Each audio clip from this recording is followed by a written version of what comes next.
Welcome to the second tutorial, which is going to be talking about setting up events and what type of event you're going to be setting up, because it's a crucial step. It's something that we need to talk about in order to be able to or talk about or think about in order to be able to set up the perfect event.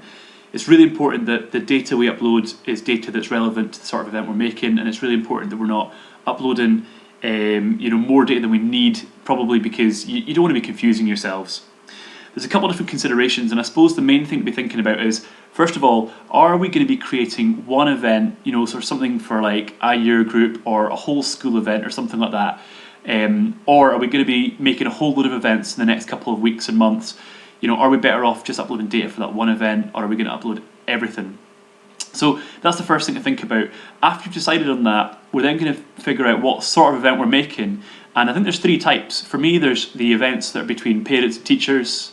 There's events then that are between parents and tutors, and other sorts of like one-to-one meetings, maybe interviews, things like that. And then thirdly, there's the sort where it's both those things together, so parents may be meeting a combination of tutors and teachers. And the reason we have to ask this is because we need to think about how we're going to get that data out and uploaded.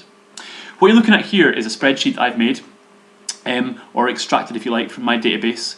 And all the students are listed here. You'll probably be familiar with this format if you've done this before. If not, this is what a spreadsheet of data looks like when it comes out of a database. The student will be at the top, and if they've got more than one class, there'll be a gap between them to the next student. And that gap is filled over here on the right-hand side with their extra classes. So this first student has these classes. So it's Mr. Taylor, Miss Hall, and Mr. James Watling for history, science, and maths. Now, notice all the way down here, these are just classes, and that's probably what will come out of your database. And the reason for that is because basically databases don't provide classes and teachers that aren't timetabled. So if we want to add tutors, it's probably not going to be that easy to do it here. If this was a tutor event, there are ways of exporting your tutors, and I'll talk about that in a second. But what I would probably do is, if this was the first type of event, so an event between teachers and parents, so class teachers and parents, I would just upload this data and that would be sufficient. If it's going to be tutors, I probably wouldn't upload this because I don't want to have my class teachers appearing in the event. There's no need for that. We'll come back to tutors in a second. If I was doing an event that was parents with teachers and tutors though, my tutors haven't come out here, and what I'd probably do is just create them in the system later on. So you'll see that later on when we go about, it's steps 4, where you kind of tweak the data you've uploaded.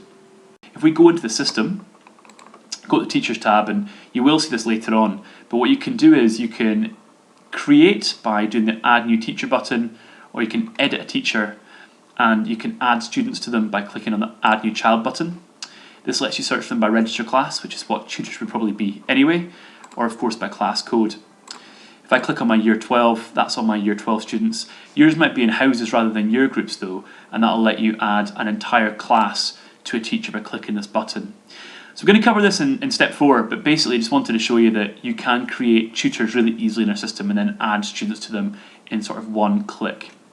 Hope that helps. Progress on to part 3 now, and we'll talk about uploading data.